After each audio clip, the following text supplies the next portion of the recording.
Good morning. Good morning. And welcome to the 9th episode in our series of Sunday services entitled From Free Will to Freedom. 9th and final, I should say. And today we're going to be looking at two blessings, the last two blessings that we'll be dealing with, and that is the fifth blessing, which is blessed are the Thanksgivers, and most importantly, of course, the seventh blessing, blessed is the Mother Earth.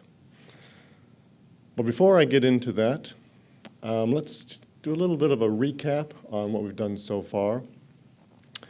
And I will say that it's been a real privilege to do my part in these presentations, because every time I go into these teachings, and I'm sure it's the same with everyone, the more I get out of them.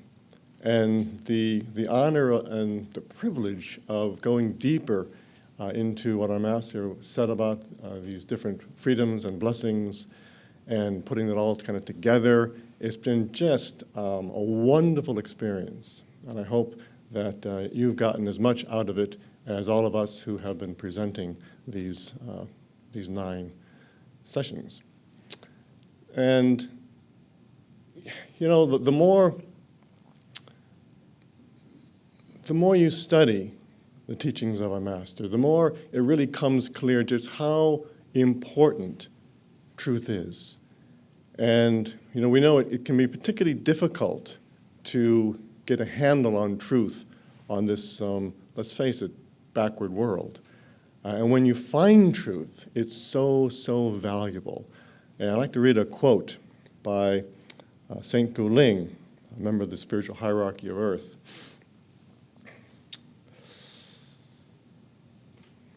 And this was given in 1976. St. Guling, truth is the greatest and the most beautiful expression of God that you will ever find on this planet. Beautiful statement. And so when we study truth, we're studying God itself. And it's such a uplifting experience. And the more you allow it to come into you, the more it will uplift you. And just talking about the 9 freedoms at this point, it's such a wonderful thing that we have this path so clearly given to us by the Karmic Lord Mars Sector 6. And of course the first 6 freedoms are what we're dealing with and going through and following while we're on Earth. And each one will give its prize, if you will, as we go through it. And the first one, of course, bravery, gives its freedom from fear. Gives you freedom from fear.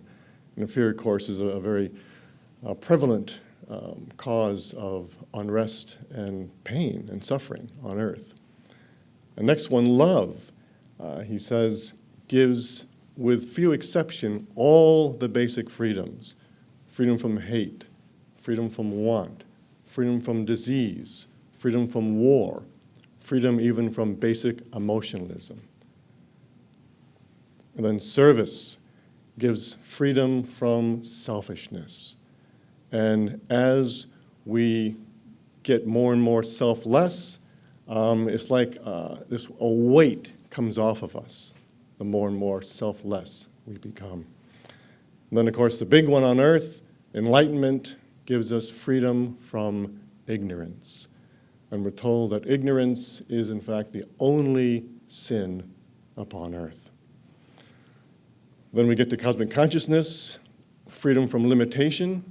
And it's so ironic, in a way, that to get cosmic consciousness, you have to virtually physically die. And you're in this tight state of virtual conscious death. And yet it gives as its freedom from limitation. Fascinating. And then finally, of course, ascension is our ticket off the planet. And that is freedom from rebirth. And it's a beautiful, beautiful path indeed.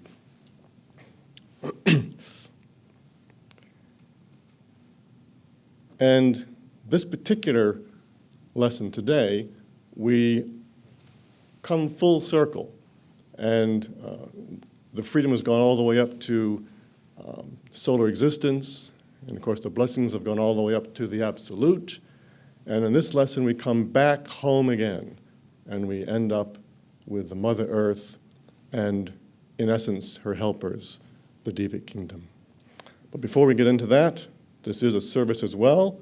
So we're going to raise our vibrations and open our minds so that as we dive deeper into this beautiful truth from the Cosmic Masters through our Master, we can get more out of it. So let's please sit up straight. Close the eyes, have the feet flat on the floor. Slow the breathing.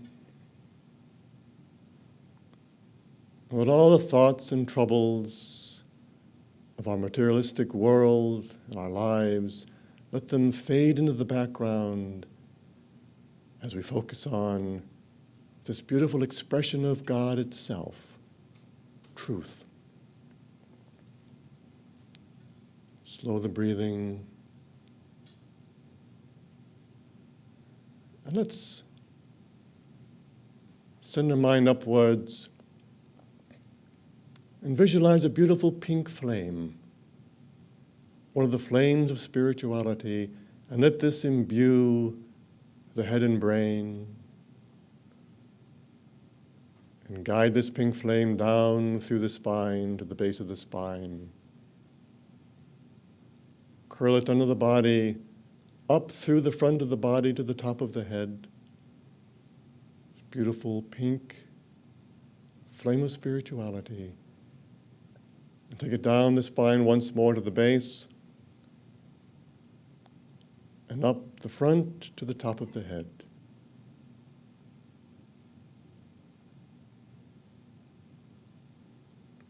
Now detached from this visualization, and as a balance, let's think down to the wondrous Mother Earth, the beautiful planetary logos who holds herself back to give us a space refuge and so much more.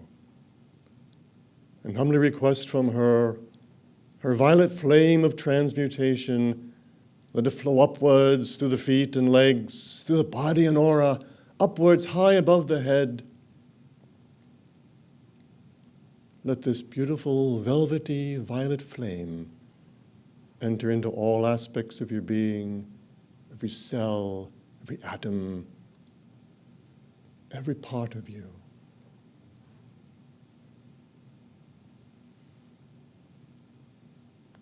And then visualize a brilliant white light coming down through the ethers of space, filling the head and brain.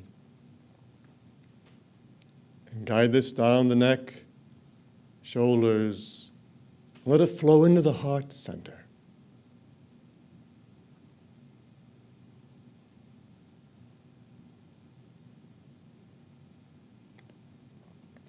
I'll stop the mudra for mantra if we've been given this, and join together in this holy mantra again if we have been given this mantra. Otherwise, let the hands be open on the knees and let the power flow through you. Om Mani Padme Hum, Om Mani Padme Hum, Om Mani Padme Hum, Om Mani Padme Hum, Om Mani Padme Hum, Om Mani Padme Hum, Om Mani Padme Hum, Om Mani Padme Hum, Om Mani Padme Hum, Om Mani Padme Hum, Om Mani Padme Hum, Om Mani Padme Hum, Om Mani Padme Hum, Om Mani Padme Hum, Om Mani Padme Hum, Om Mani Padme Hum, Om Mani Padme Hum, Om Mani Padme Hum, and stop. Let's raise our hands for a moment. And join together as I say a prayer for our Master. O divine and wondrous Parabrahma, we ask at this time that thy holy blessings flow to our beloved spiritual Master, His Eminence Sir George King. Fill this one with thy love, thy light, thy healing power. We thank this wondrous avatar who came amongst us. We thank him now for coming to our world and for giving to us this great expression of Almighty God in the form of most valuable truth. And he gave us so many tools to use this truth to further the great cosmic plan on earth, indeed, to help bring in the new age for our world. Almighty God, as we thank this wondrous cosmic master, we also ask for help and guidance that we might follow his mission to the very best of our ability. Om Om Om. It is done. Thank you all.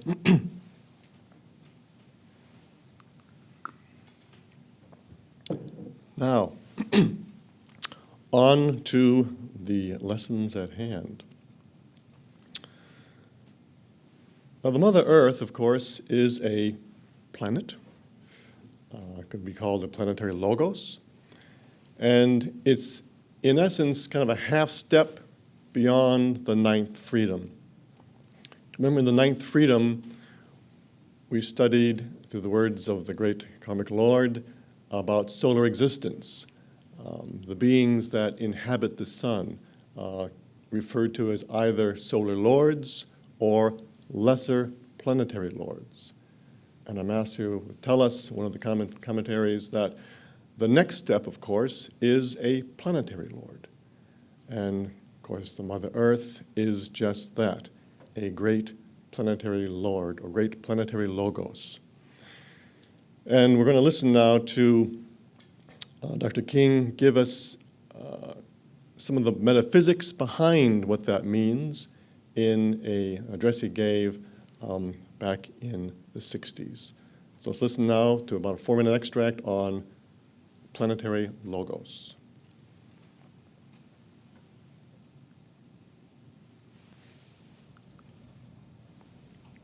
We know in occult work that as it is below, or if you like on earth, so it is above, or if you like on the higher spheres.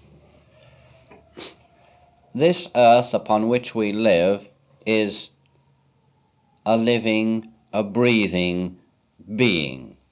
It is a conglomeration of minerals which constitute its physical body,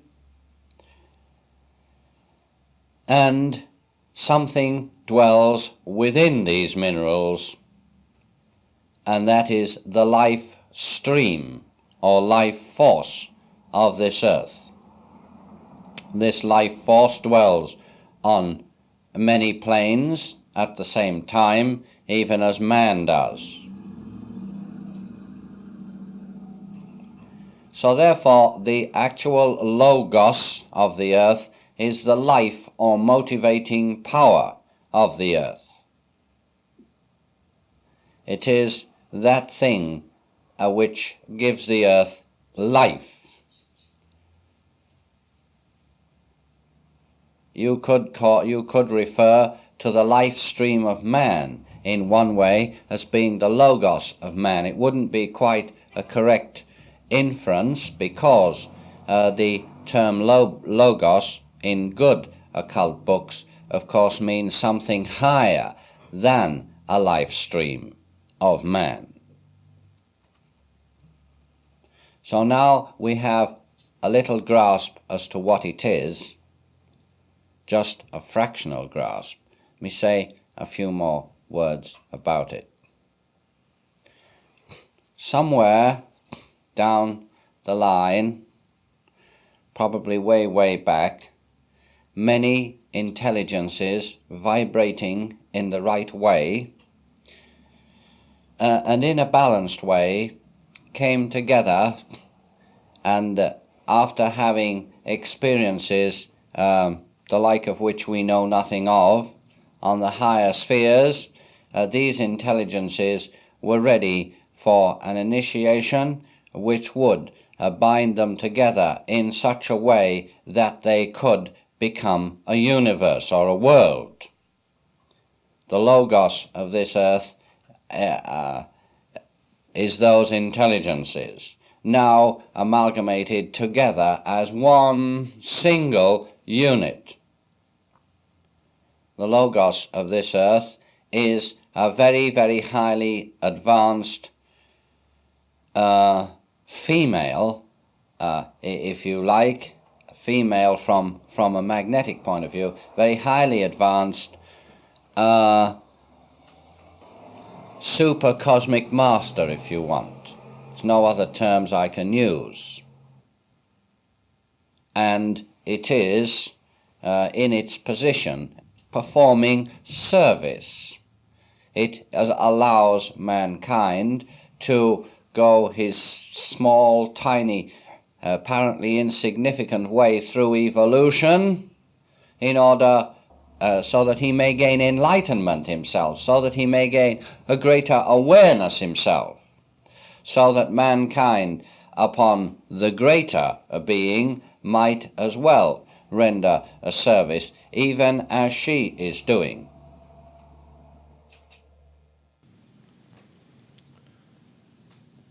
So here we see what we've learned throughout our study of the freedoms and the blessings, that as entities get more and more advanced, they also, rather than do this for themselves, they hold themselves back in many, many different ways to help those behind them, or not as advanced as they. And so here we're coming back back home virtually. And so these beings on the sun, as we learned last time, some of those experiences are going to receive advanced initiations at the central sun of the galaxy, and going into meditation for hundreds of thousands of years. And that's just to become a solar lord. So that after who knows how long as a solar lord, certain number of them, we don't know how many, come together to form a logos of a planet. And indeed creating this miniature universe for not only mankind, but so many other beings to gain experience. But as we will hear shortly, the Mother Earth took on an even more difficult task with mankind. And to elucidate on that, I will invite my colleague, Reverend Paul Nugent. Thank you, Brian. I'm glad that you began by referring to the importance, the greatness, the beauty of truth. Because these teachings, we know the 9 freedoms were given through Dr. George King by a great karmic Lord Mars, Sector 6. But some of these teachings that we're going to look at today, specifically referring to Maldek, the previous planet we inhabited in this solar system, we only know about through our master's ability to read the truth of God in the Akashic record, which is where everything that's ever happened is held in that Akashic record. And our master, as a profound master of yoga, able to go into the deepest states of meditation known as samadhi, had the ability to read, I can't say the Akashic record in its entirety, but certainly enough pertaining to the knowledge of the planet Maldek and later, the destruction of the planet Maldek. And he actually gave several addresses, at least 4 or 5 addresses, on what he called the cosmic plan, that begins with the destruction of this planet Maldek over 18 million years ago. And in some of those addresses, not just those addresses, but from time to time, our master would say that he would refer to the ancient yogic teachings by saying that the greatest gift that man can give to man, or a master can give to man, is truth, is wisdom. And the worst thing that a master can do, or another person can do, is to give an untruth, to lie. And so what our master is giving to us is coming from a great yogic adept, because there are no records, we'll find no terrestrial records of the destruction of Maldek over 18 million years ago. It's through his ability, and we will ourselves attain this ability. In fact, I understand it's an aspect of the Ascended Masters to study the true history of mankind by studying the great Akashic record that is held in the ether. And Bishop Brown also mentioned, how much he's enjoyed preparing this series. I think he's done more than I have. But in preparing for this particular class today, I came across something that in our teachings way back from April 1955, actually before the Aetherius Society had even been officially formed, I believe, in England. That wasn't until August the 2nd, 1955, the original first formal founding of the Aetherius Society. So this was even before that. And it was when our master would go into a trance state, and in his small circle of followers, of friends, they could communicate through him with some of the masters, some of the ascended masters, and even with the master Aetherius. And I came across this, and it really sort of struck me in terms of this whole subject of Maldek and Atlantis and everything else. It's actually April the 16th, 1955, and the questioner says, "What is the language your advisor is speaking?" And the answer that comes back is, "That language is a language that you know, madam, perfectly, was used on this earth about 120,000 years ago in Atlantis. But unfortunately, you people have forgotten it.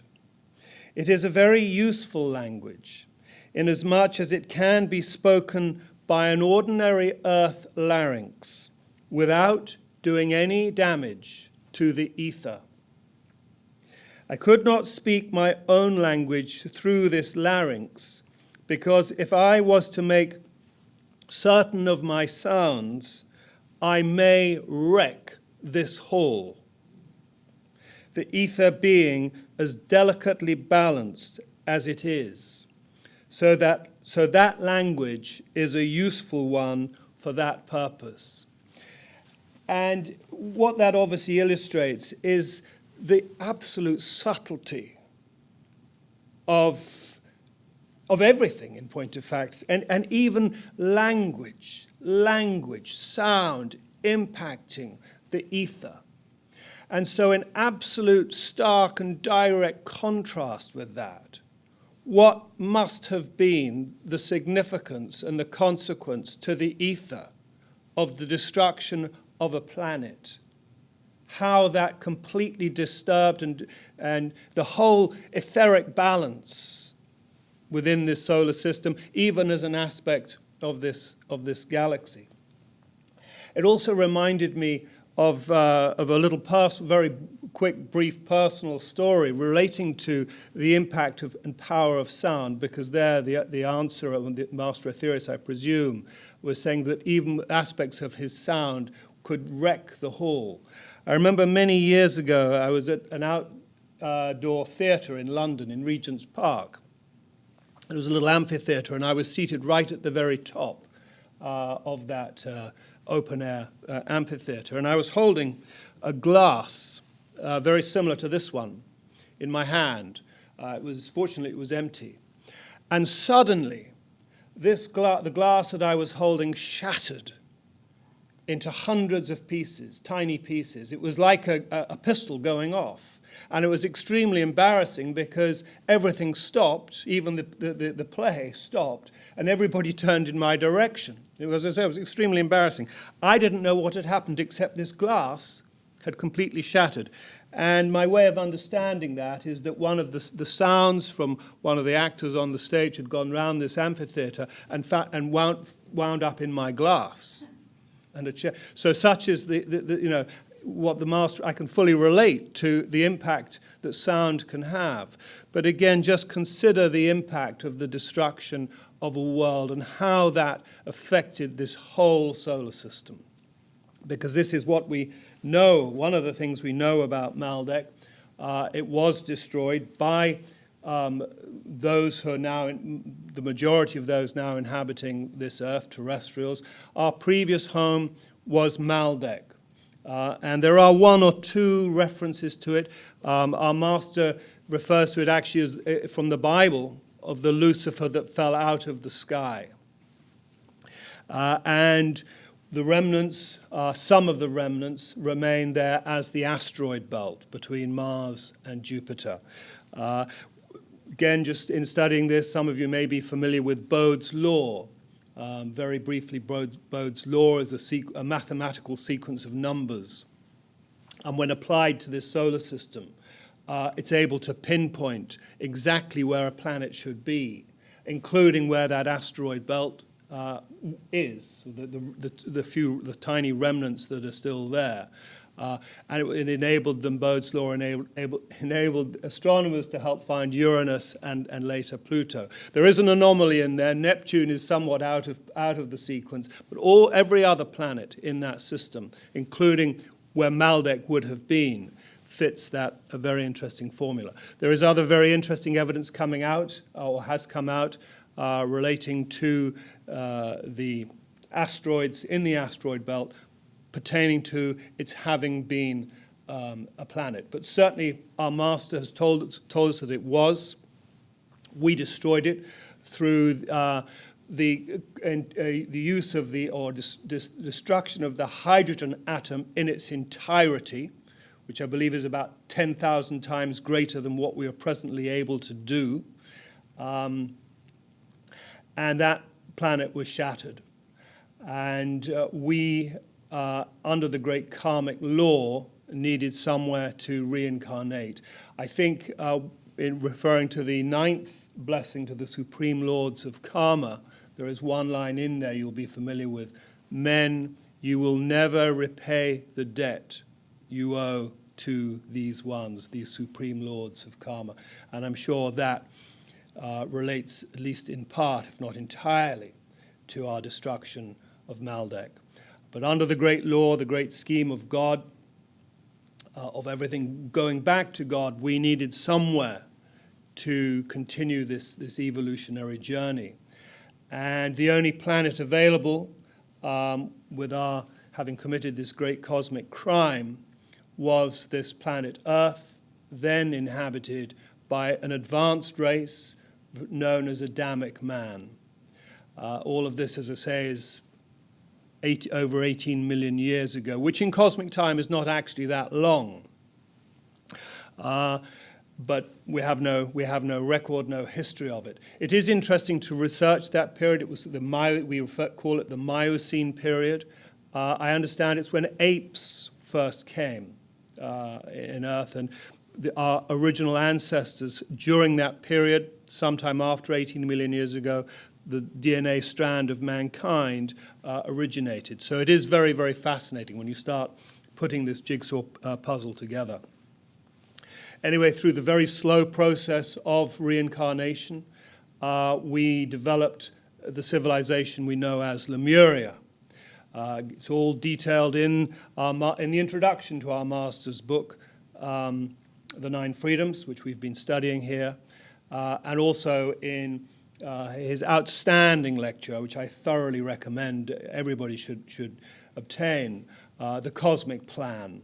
Absolutely amazing 2-hour lecture given by Dr. King in 1974. One of the several lectures he gave on that plan, but I think it was the most recent, even though it was way back in 1974, and it is available.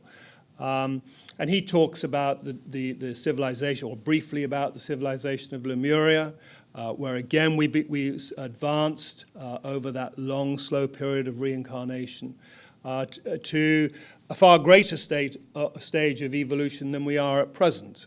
But again, we fell into the trap, the materialistic trap of under the law of free will.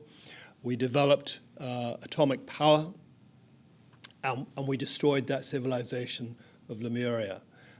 We don't know exactly when that period was. We do know that the Earth made a tilt on her axis as a consequence of that destruction, and the continent of Lemuria or Mu, believed to have been somewhere in the Pacific, went down and caused, of course, a great cataclysm on this Earth. Well, slowly out of that, we continued our reincarnation. A few 100,000 years later, at least. There it says 120,000 years ago. Might have been at the end of that period of Atlantis. But again, we evolved, developed ourselves, and fell into that same egotistical trap of ignorance, and through the gross misuse of atomic power, destroyed the civilization also of Atlantis. One thing that has always been said is that we will not be allowed to destroy another planet for obvious and good reasons, but I'm sure that this solar system could not withstand that. We can destroy ourselves, but not the planet itself. Anyway, that gives you a very, very brief understanding of how we came to be here. But perhaps most importantly, certainly relevant to this particular class, is how the Mother Earth has had to sustain and endure humanity. This as I say, cosmic criminal, destroyed a brother-sister planet, presumably a brother planet, within our own solar system. She witnessed this. The whole solar system, no doubt the whole galaxy, witnessed that destruction that impacted the whole solar system and caused a delay in the whole solar system's natural process of evolution. Just as we are through the 9 freedoms on this process of evolution, the whole solar system, the whole galaxy, the whole of creation is in this process of going back to God. And that situation of Maldek withheld that natural evolutionary process of our whole solar system. The more I study Maldek, the more I try to study it, the more I certainly think about it, Maldek was the great game changer. It's something that we should all, I believe, spend more and more time trying to understand the significance and the consequence and the impact of the destruction of Maldek and Lemuria and Atlantis. Anyway, let us listen to the first of 2 extracts on this, delivered by the Master Aetherius in a transmission delivered through Dr. George King on January the 30th, which is almost exactly 56 years ago. January the 30th, 1965. Let us listen to this. It's about 4 minutes in length.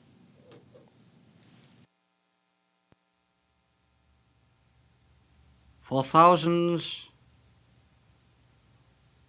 of years, men has reaped the fruits of a great and mighty goddess. He has been given a shelter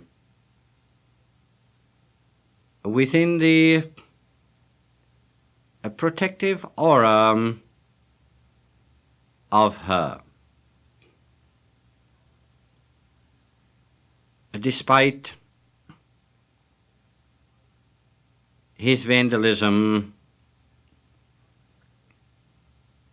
despite his karma, she has protected the microbe called man throughout many centuries.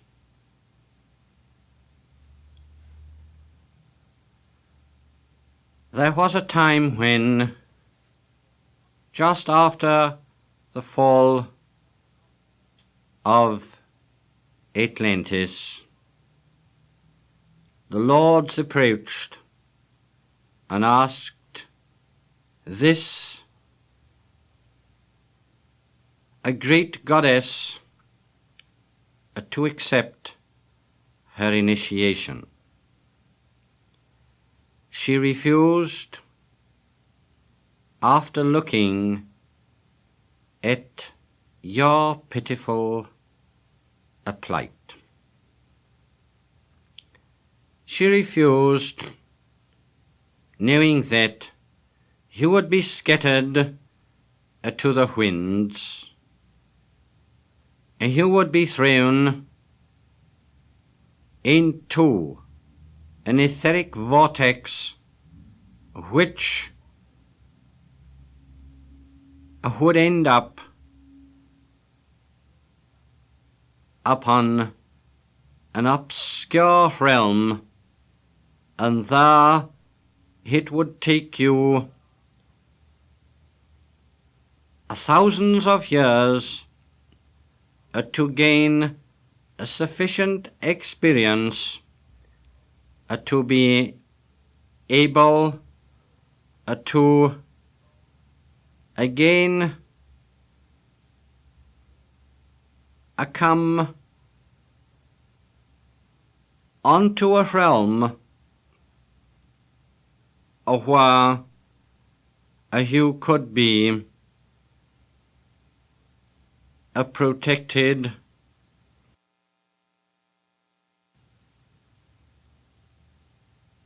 even when, as oft times you did, you scarred her body with wounds, she still put up with you. A demonstration of divine tolerance, if ever you want one.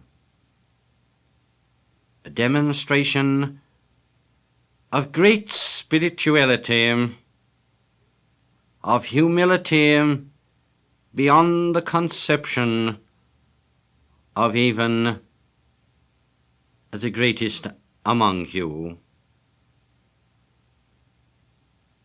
Sacrifice,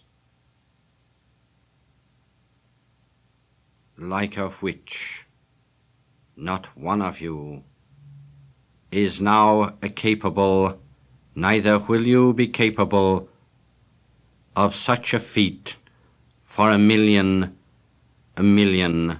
lives to come.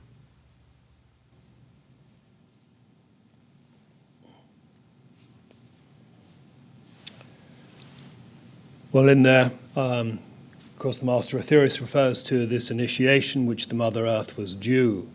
Again, just very briefly, but the whole of creation is going through this evolutionary process of going back to God. I think it gets more and more magnificent and amazing, all very useless, weak words, the more one evolves. Remember from the 12th blessing, not even the supreme lords of all creation, who are the gods of the gods, can do justice to the picturization of the magnificence of God. This is the journey we are on. But Maldek changed things in our own solar system, the destruction of Maldek, mankind, and the earth was forced to withhold an initiation which she had rightfully earned. Likewise for ourselves, if we want a similar kind of example, as we progress, we will eventually attain the initiation of ascension.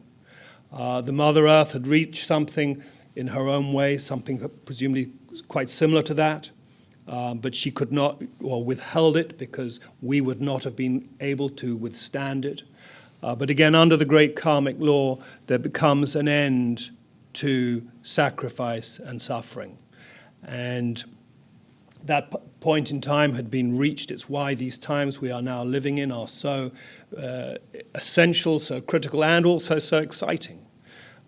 Because that moment in time has come. It's, I think everything or just about everything in the Aetherius Society's teachings led up to the great initiation of Earth, and everything else has followed on from the initiation of Earth.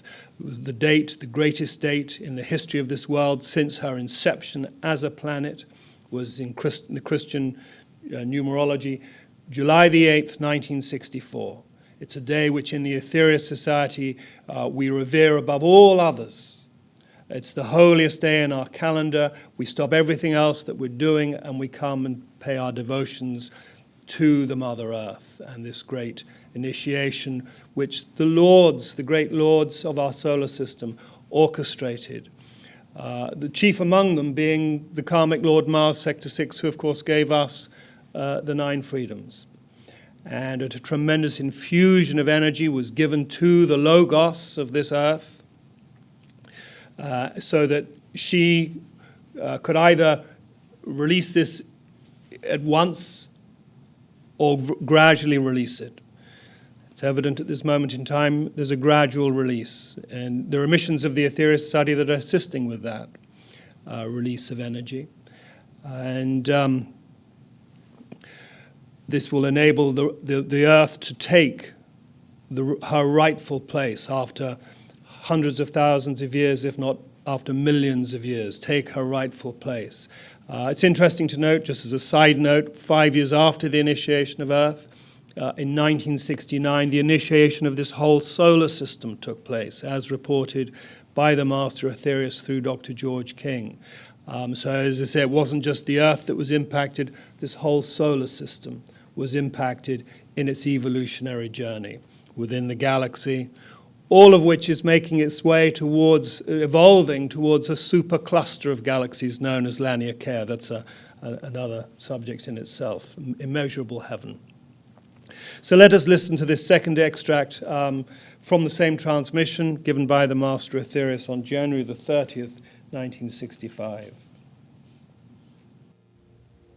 This mighty globe, which has given you so much, which has given you all that she can, and even more than all, and meditate upon the metaphysics of that, and you will see what I mean.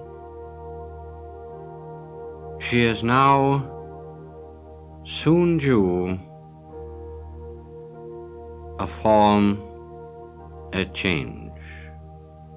The great lords have declared beyond all argument upon her part that the change must come, and as sure as God is all existent, it will come.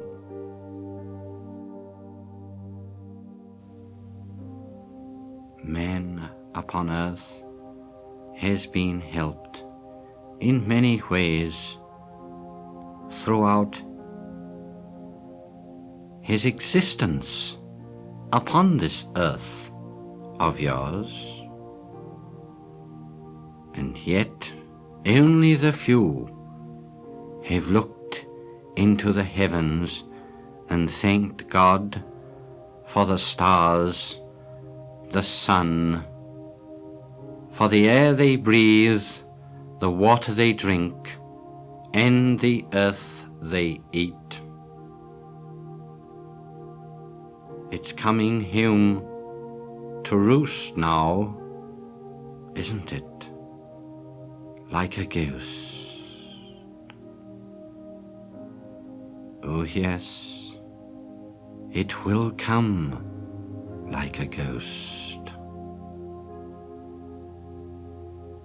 For this is the hour of truth. When she had her initiation, she took within herself great and mighty energies. Stupendous powers were manipulated by that a great being, Mars Sector 6. These powers now lie within Terra. Whenever she chooses, she can release the powers within her inner batteries and quicken all vibrations upon her surface. Change the seasons, alter the mountains, move the seas into different positions because they suit her better in different positions.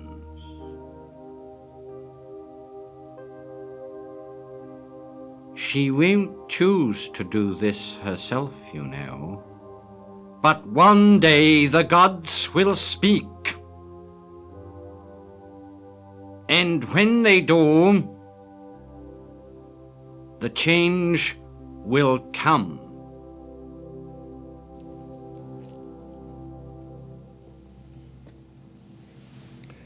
So as I say, this change, this initiation, it goes to the very heart and core of everything that the Ethereal Society is about, and assisting and cooperating with this change, helping as many people as possible to become a part of this change, this essential change that is coming to this planet, to this world. Now let us please adopt the mudra for mantra as we continue our service. If you've been given this, and if you haven't been given the mantra, then please just remain silent and allow the power to flow through you. Om Rama Om, Om Rama Re, Om Rama Om, Om Rama Re, Om Rama Om, Om Rama Re, Om Rama Om, Om Rama Re, Om Rama Om, Om Rama Re, Om Rama Om, Om Rama Re, Om Rama Om, Om Rama Re. In the light of learning about Mother Earth, what she has sacrificed for mankind, I think it's only appropriate that we now do a blessing to the Mother Earth. So let's all please raise our hands, open our hearts, and join together in the heading, and then listen to the words of the Master Jesus in a short extract of the blessing. And as we do, send out our love and light to the Logos, this wondrous planet Earth.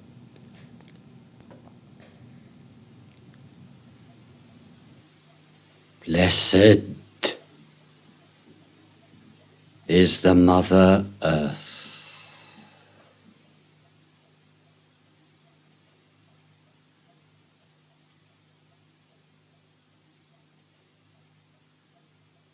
Blessed is she who, in sacrifice, has made a space refuge for you all.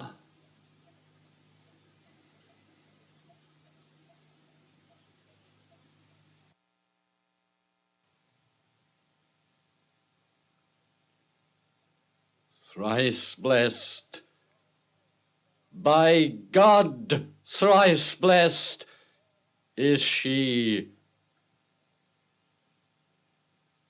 who has endured such terrible limitation upon your behalf.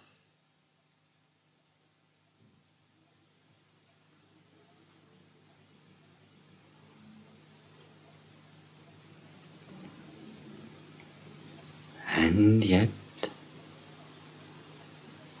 when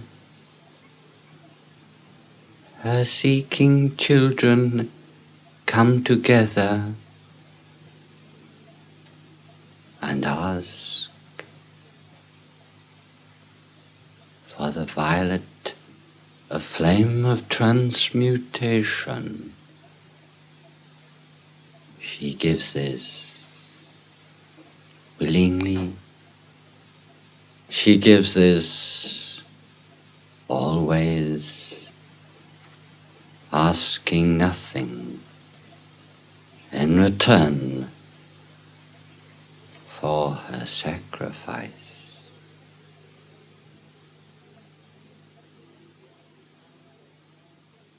You are commanded to think of these things and spread them like seeds of truth abroad.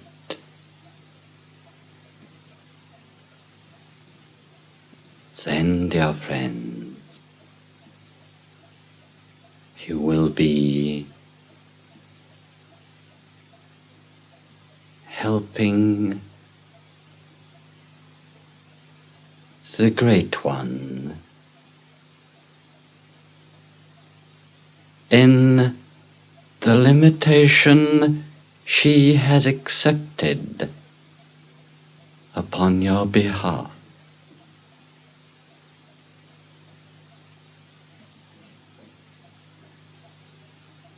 Thrice blessed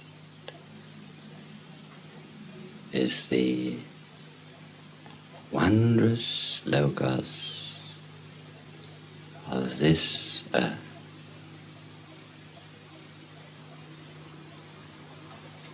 In the now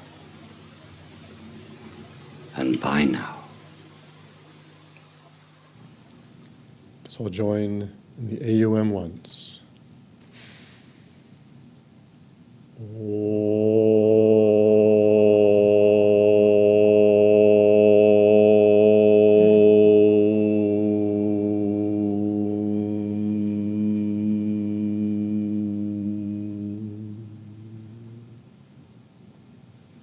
It's done.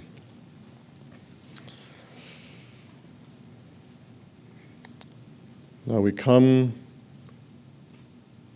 to the last blessing that we will be studying, and that is the fifth blessing. Blessed are the Thanksgivers.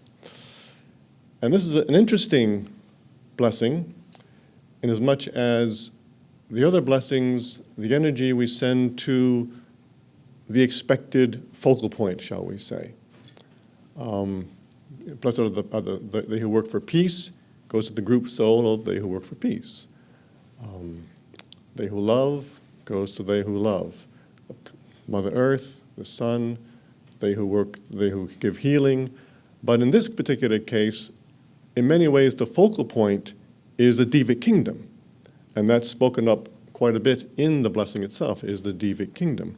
And yet the energy is not directed to the Devic kingdom. It's instead directed to the Thanksgivers, or those humans who give thanks to the Devic kingdom. So it's an interesting difference, and we'll look into that as we listen to a few extracts coming up, and we'll see perhaps of why that may be the case.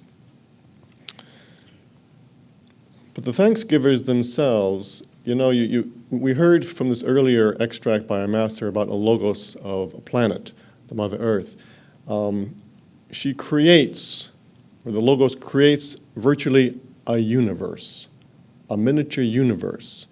And the planet isn't just home for mankind, of course, but you have minerals, you have plants, you have animals, you have wind, fire, air, ether, all kinds of components make up this miniature universe of the Mother Earth. And to take care of this multitudinous different aspects of this universe, she uses a kingdom called the Devic kingdom, or the nature spirits. And that's their task, is to help the Mother Earth in the control or the existence of this universe. So I've chosen 4 short 1-minute extracts from Dr. King's lecture on the Thanksgivers. And through these 4 short extracts, I think we'll get an idea, a better idea of who the Devic kingdom are and why we send our energy to the Thanksgivers. So let's listen to the first extract now. Now, the Devic kingdom, as we all know, or I venture to say we all should know if we don't, is a kingdom of beings with the same type of reincarnatory cycles that we have. Part of this kingdom is maybe classed as lower. I want to put that word in inverted commas there, in some respects, than the human race or human kingdom. Part of it is certainly on a higher level of existence. But they do not have a cellular structure and flesh and bones and blood as we have. They could not use the type of physical body that we have to use on this earth. They have another body which is similar in certain respects to our subtle or etheric or astral bodies. So here's the first key, the first ingredient. We don't see them unless you're psychic, which I'm not. Sometimes we can feel them.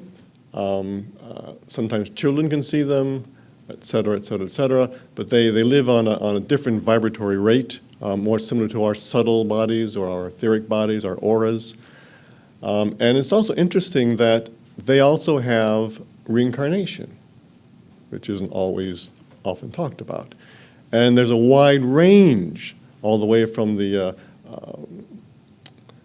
elementals, the fire elementals, the water elemental, etc., all the way up to mountain devas and storm devas and the diva of the sea. So there's a wide range within this kingdom, but we don't see them, which is a real problem for mankind at this point, which we'll get to. But let's now listen to the next short extract, which explains a bit more of what they do.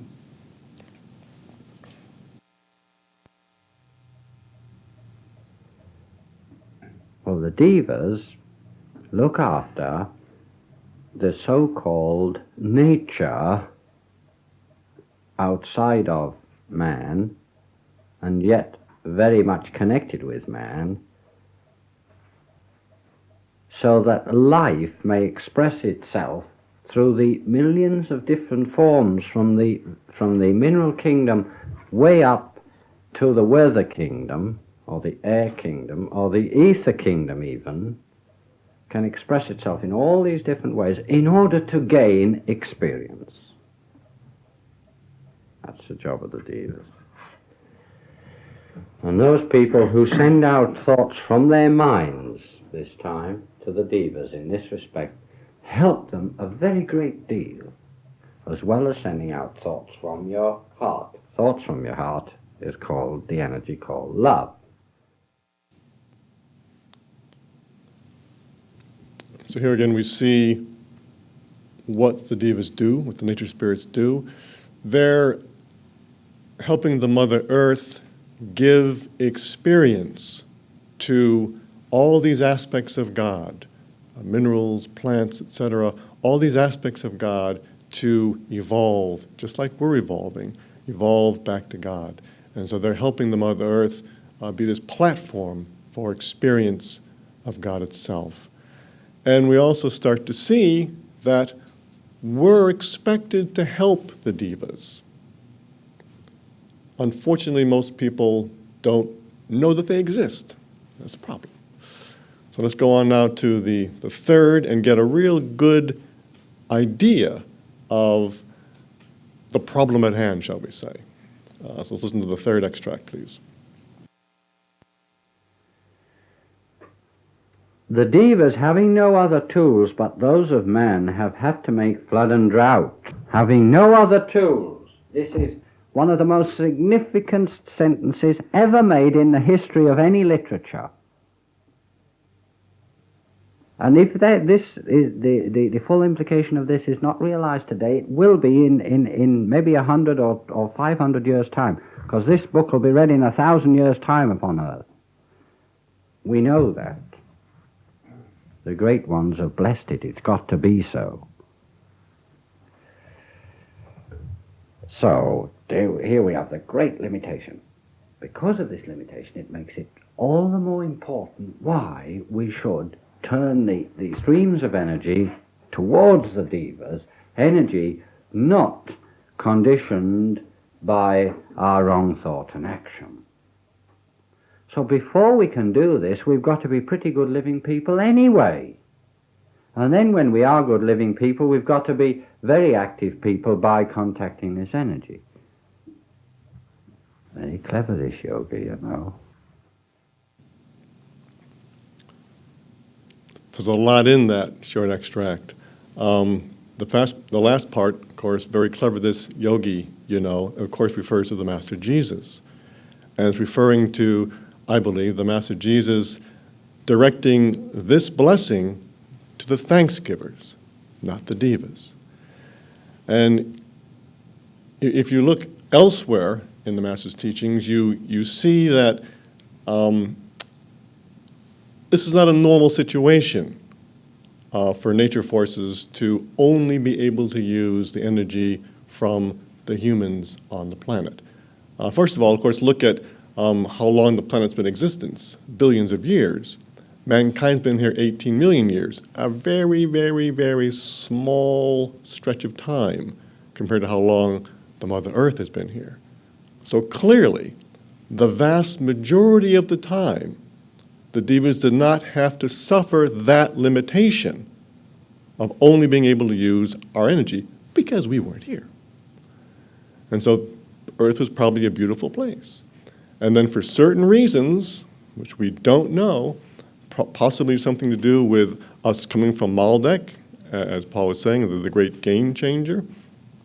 And so maybe it's a way of us having to learn, perhaps more quickly, that we are gods in the making. We are responsible for what we do and what we send out and what we think. And we're trying to be shown very definitely that if we send out bad energy, not only is it bad, but it's bad almost immediately with your weather and all this kind of things. It happens much more quickly. And you can also start to see that it becomes very, very important, the relationship between the devas and mankind. The devas know all about mankind, and we're told several of places by Dr. King that, especially the lower devas, the gnomes and the fairies and whatnot, they don't like us very much. Can't blame them. They don't like us very much, for all kinds of reasons that you can imagine. And we don't even know they exist, most people. And even those who do know don't spend a lot of time thinking about it or worrying about it.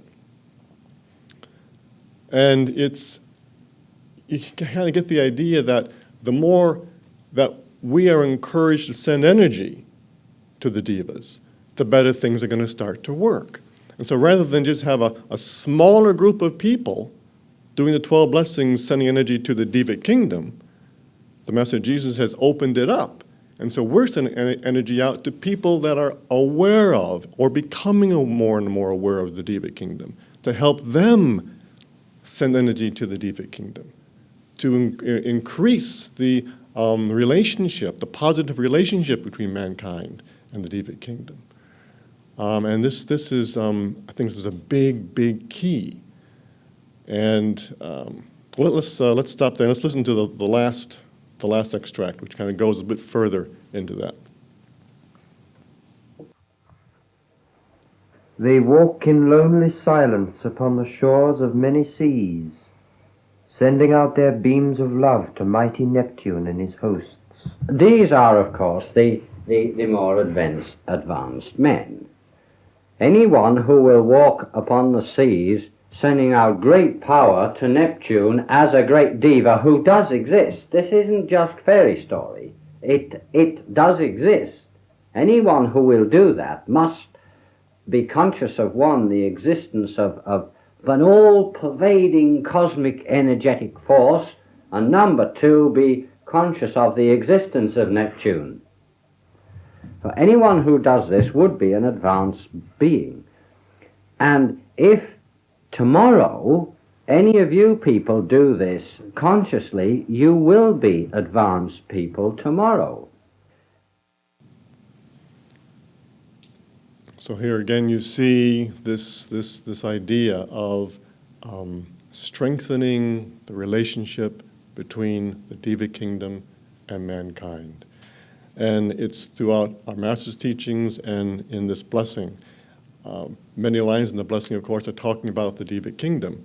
And here the Master is saying that, you know, he wants you, and the Master Jesus wants us to realize what the Deva kingdom is doing for us.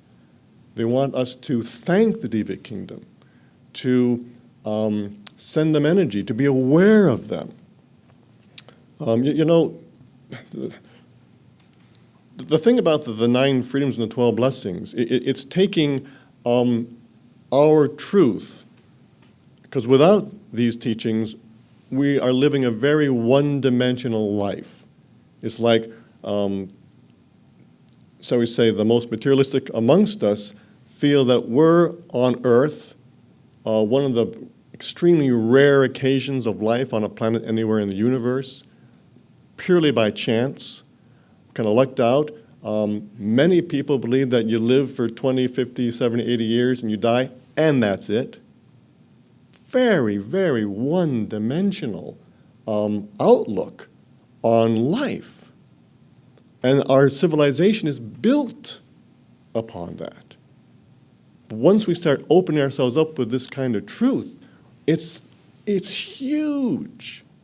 There's reincarnation, there's the devas, there's life beyond Earth, there's the other realms, there's the living galaxy and the living sun, and it goes from here to like, and it's going to take, of course, us some time to kind of grow into that new awareness of what's happening. And one aspect of that is an awareness of the Devic kingdom. And he gives an interesting story in this one of these lectures that he gave, where he was talking about sometimes the devas don't like you, and so the question said, well, how do we get rid of them? You know? And he got a chuckle out of that. Well, you can't just get rid of them. You can't kill them off. You know, very a human thought. Like, just knock them out. You know, he said, no, you've got to, you know. And they said, oh, okay, should we send them love? Well, you can send them love, yes, but I would go further than that. Talk to them. Find out what the problem is. There might be a problem that you can solve. You know. And then they said, well, how do we do that? I said, well, that's a big question. But then he gets across the idea that do the best that you can. Try and feel them. Try and talk to them. Because they're in all of our homes. Pets, animals, flowers, even the air above us. They're around us. You go out to the Griffith Park or elsewhere, make a point of trying to talk to them and feel them and send them energy. Make it more part of your life. And this way we'll be doing it ourselves, we'll become a Thanksgiver, and we'll also sending out energy to the Thanksgivers to help other people like us and send energy to and form their own relationship with the Devic kingdom. I know the Master, it was always in his mind. I've heard that in England, when he would be driven, when he would go to a different county, he would always greet the devas of that county out loud. Hello, devas of Devonshire, whatever. And my own personal experience, I took care of his roses, both in Los Angeles and Santa Barbara. And whenever he was out there while I was doing the roses, he would always remind me or ask me, are you talking to the devas? Are you asking their permission to cut them? Are you sending them some healing after you prune them? And so he was in his own way. This wasn't the most important thing, obviously, but he would always kind of keep that angle going. And it's something that I think it would help us all to spend a bit more time thinking about that. Because that really is, this relationship is crucial, I think. And as we learn to start to appreciate them and know them in a small, our house, etc., then we can also start sending more and more energy to the devas to help our world and the weather, etc., etc., etc., and of course, help the Mother Earth. So I think that is it for the Thanksgivers. It is a very fascinating blessing, interesting blessing, and one which is something that we can do ourselves today. And now, I'm going to turn it back over to Reverend Paul to give us a practice to help us out with these things.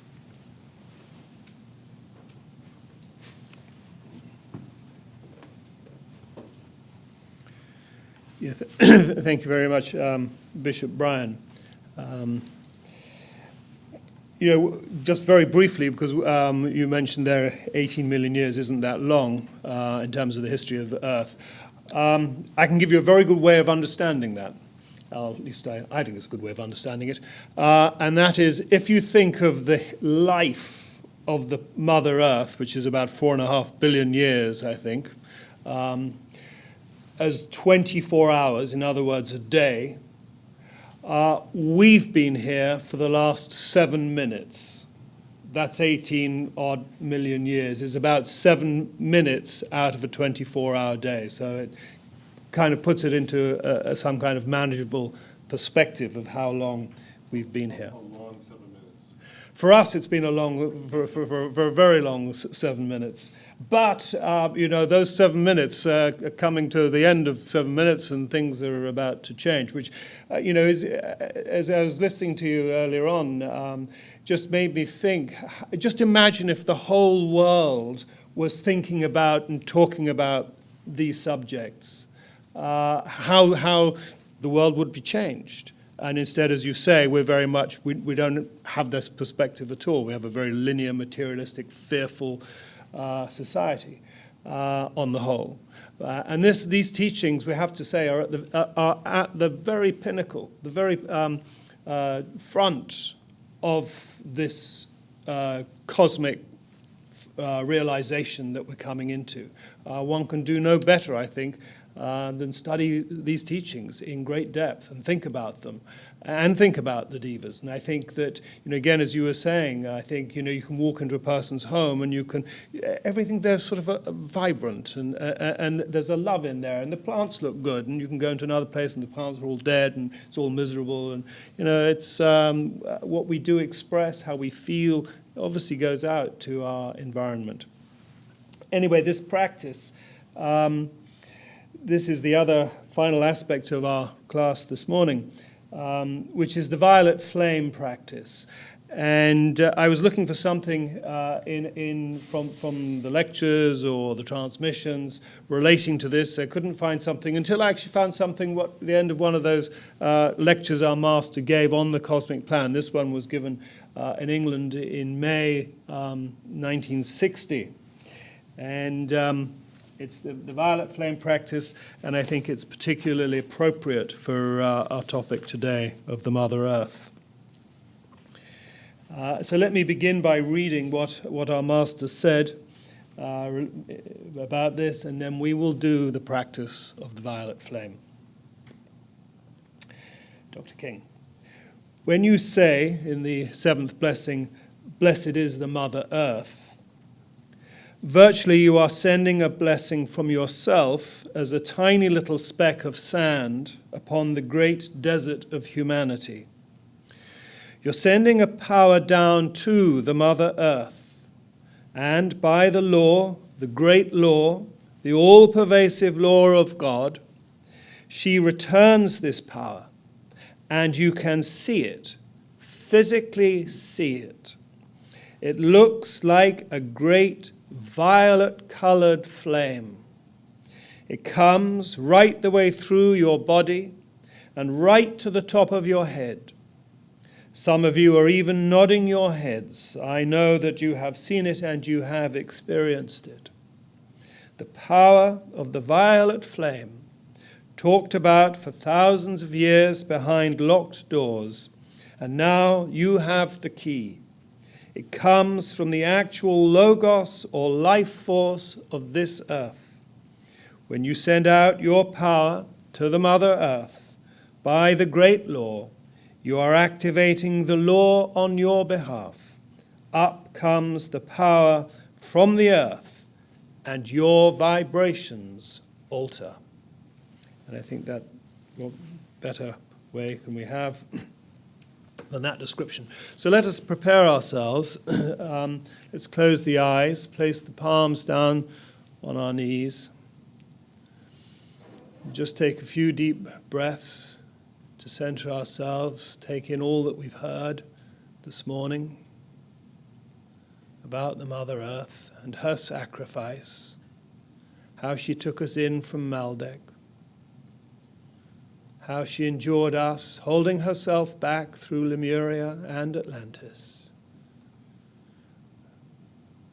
right up to this present time where she has now received her great and glorious initiation, tremendous infusion of cosmic energy, which she had rightfully deserved.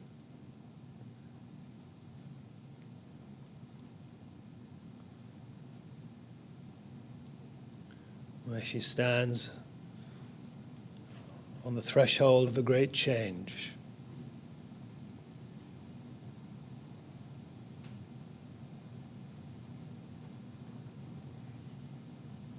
Let your mind flow down to this great Logos, this planetary goddess, the amalgamation of who knows how many countless beings who came together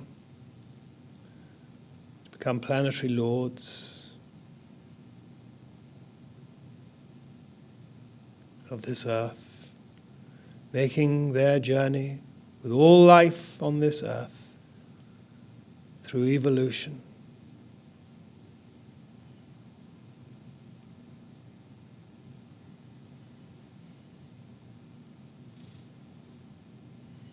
And see yourself, feel yourself being a part of this planet.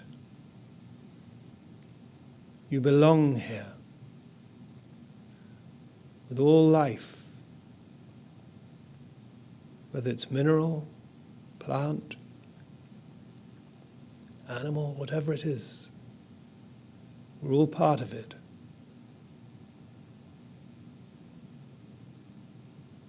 And the energy, the vibration is one of great love.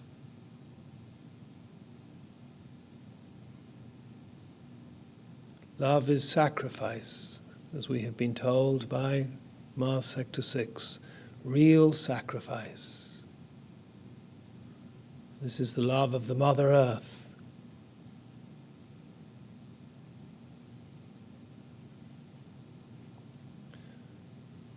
So let us now send our minds down with thankfulness to this great planetary Logos. Let's raise our hands. O wondrous mighty God, we send our great love now to the Mother Earth, beneath our feet,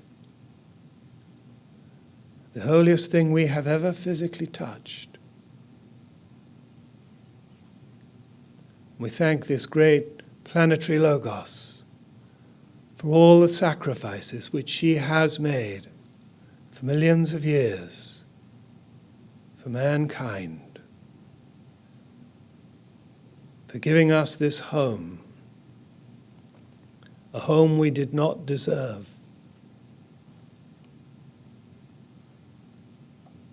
for sacrificing herself and even more than she can give.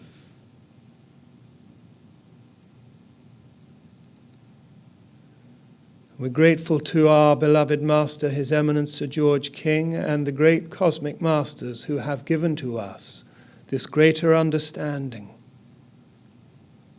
this greater realization of the holiness and sacredness of this being we know as the Mother Earth.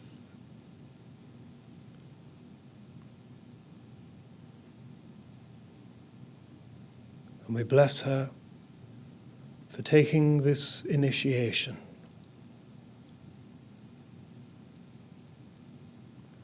Where her mighty flame now burns within her large heart.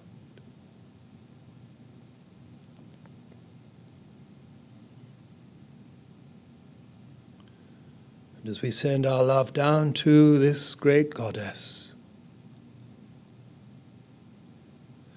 allow her all-transmuting violet flame to come up through your feet, and right the way up through and around your body, right the way up to the top of your head, filling your body and aura with this violet flame, and take it even higher, above your head, as high as you can visualize. See it flowing through you, flowing out through the palms of your hands, out through your heart center. She offers this willingly, asking nothing in return for her sacrifice.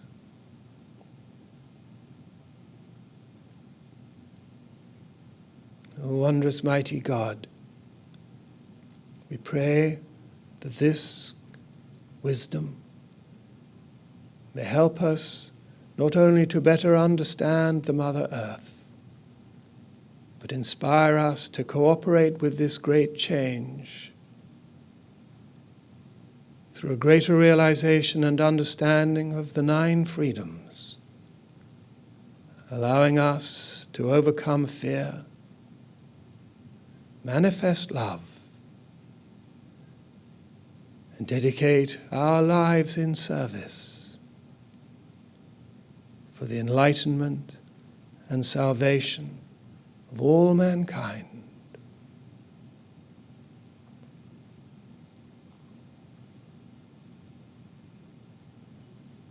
Let us join with the Holy Word once.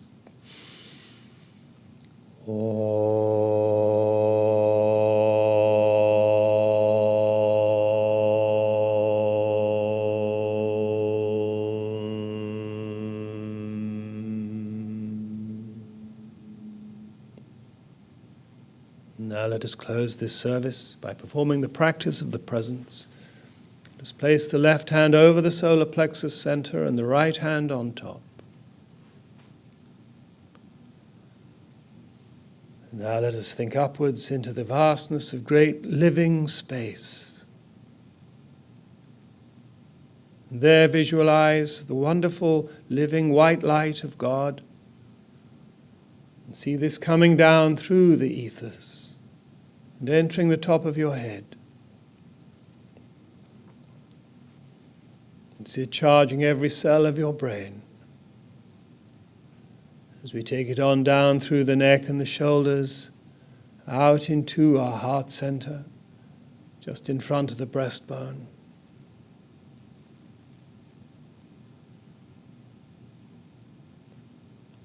And again, in humility, let us request of the Mother Earth her all-transmuting violet flame.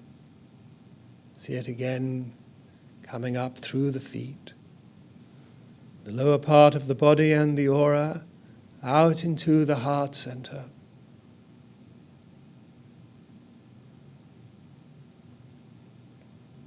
See these 2 forces amalgamating together as one. And then let us take them up through our body and aura, out into the golden sphere, the symbol of the spark of God, which which resides within us all.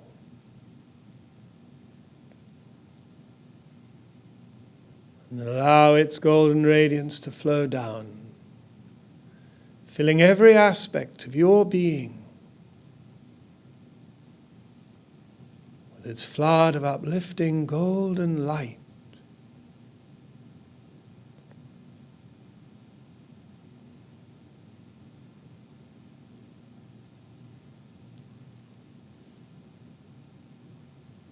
Let us again intone the holy word once.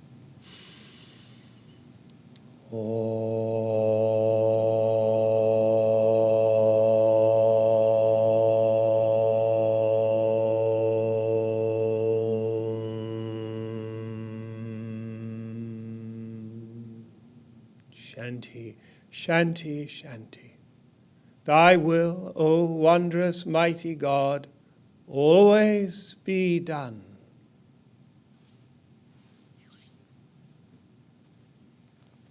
Well, thank you very much. It brings not only this class, but this series to a close. And I'd like to thank, on behalf of all of us, the directors and synod here at the church, I'd like to thank our bishop, Right Reverend Brian Kniep, who conceived this series of classes and pushed it forward. And I think it's been not just wonderful to take part, but it's been a great collection of knowledge and information that we would not normally or otherwise have put out.